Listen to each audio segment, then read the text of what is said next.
মিম, বর চলে আসছে, চলে আয়। কি খবর শালিরা, কেমন আছো? পরে দেখি লজ্জা শরম কিছুই নাই। বউ নিতে আসছেন, একটা মুখে রুমাল দিয়ে আসবেন না?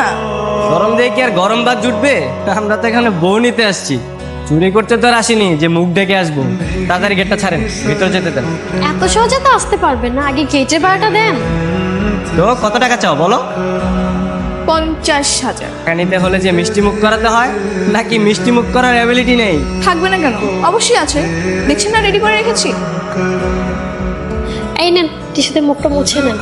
হুম, এতগুলো টাকা দিব কি টিস্যু দিয়ে মুখ মোছার জন্য? কন্যাটা দিয়ে আলতো করে মুখটা মুছ।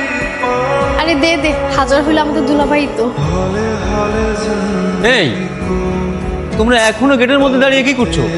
বর তো সেই কখন ভিতরে যে বসে আছে। বর ভিতরে আছে, তাহলে উনি কে? তো বরের ছোট ভাই। যাও যাও বাবাজি, ভিতরে যাও।